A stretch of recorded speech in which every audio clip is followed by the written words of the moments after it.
భూమి కోసం, ఉపాధి హామీ కోసం, సామాజిక న్యాయం కోసం పోరాడే వ్యవసాయ కార్మిక సంఘం జిల్లా 18వ మహాసభలు జయప్రదం చేయాలని ఆంధ్రప్రదేశ్ వ్యవసాయ కార్మిక సంఘం రాష్ట్ర ఉపాధ్యక్షుడు గంగారాపు సింహాచలం పిలుపునిచ్చారు. శ్రీకాకుళం జిల్లా 18వ మహాసభలు శ్రీకాకుళంలోనే జిల్లా కేంద్రంలో నిర్వహించడం జరుగుతుంది. ఈ మహాసభలు 3 ఏళ్లకు ఒకసారి నిర్వహించడం జరుగుతుంది. ఆంధ్రప్రదేశ్ వ్యవసాయ కార్మిక సంఘం భూమి కోసం, సామాజిక న్యాయం కోసం, అలాగే ప్రభుత్వ విధానాలకు వ్యతిరేకంగా నిరంతరం పోరాడుతున్నటువంటి సంఘం. కాబట్టి ఇట్లాంటి సంఘం జిల్లా మహాసభలు శ్రీకాకుళంలో జరపడం చాలా అవసరం. కాబట్టి ఈవేళ కేంద్ర రాష్ట్ర ప్రభుత్వాలు అనుసరిస్తున్న ప్రజా వ్యతిరేక విధానాలపై భవిష్యత్తులో పోరాటం చేయడానికి మహాసభ జరపడం జరుగుతుంది.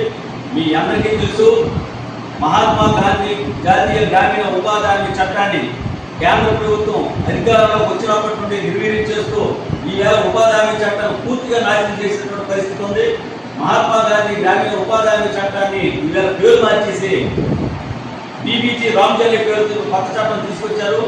ఆ చట్టంలో అనేక హక్కులు, కూలీలకు ఉన్నటువంటి ఉపాధి హామీ గ్యారంటీ అనే పదాన్ని తీసేసి ఈవేళ ఉపాధి హామీ చట్టాన్ని పథకంగా మార్చేసినటువంటి పరిస్థితి ఉంది. అంతేకాదు 190% నిధులు కేంద్రం భరించవలసి వచ్చేది.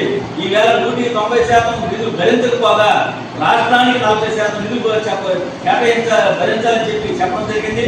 ఈవేళ ఉపాధి కూలీకి 100 రోజుల పని అనేది కేంద్రం పూర్తి స్థాయిలో నిధులు కేటాయించినప్పటికీ 100 రోజుల పని జరగడం లేదు. ఇప్పుడు రాష్ట్ర ప్రభుత్వం 40%, కేంద్రం 60% అంటే ఉపాధి హామీ కూలీకి భవిష్యత్తులో గవర్నమెంట్ పరిస్థితి రాబోతుంది. మరి కూటమి ప్రభుత్వంలో భాగస్వామ్యమైనటువంటి ఇక్కడ కూటమి ప్రభుత్వం, తెలుగుదేశం కూటమి ప్రభుత్వం కనీసం ఉపాధి హామీ చట్టం నిర్వీర్యం చేస్తుంటే కళ్ళప్పటి నుంచి చూస్తుంది తప్ప ఇది కరెక్ట్ కాదని చెప్పడం లేదు. ఉపాధి కూలీని ఐక్యం చేసి ఉపాధి కూలీల హక్కుల కోసం భవిష్యత్తులో పోరాడటం.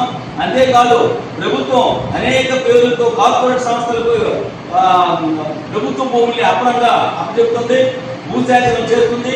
ఈవేళ ప్రభుత్వం ఏ కార్యక్రమం నిర్వహించినా దళితుల సాగులో ఉన్న భూములే తీసుకుని ఈవేళ కార్యక్రమాలు చేస్తున్నారు.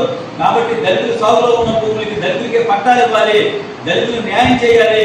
అలాగే దళితుల మీద ఇప్పటికి కూడా దాడులు విపరీతంగా జరుగుతున్నాయి. అంటరాంతర వివక్ష కొనసాగుతుంది. దళితుల మీద తప్పుడు కేసులు పెట్టి బనాయిస్తున్నారు.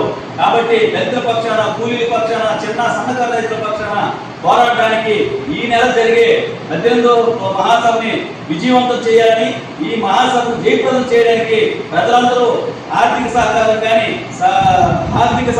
అందించి విజయవంతం చేయాలని కోరుకుంటూ సెలవు తీసుకుంటారు.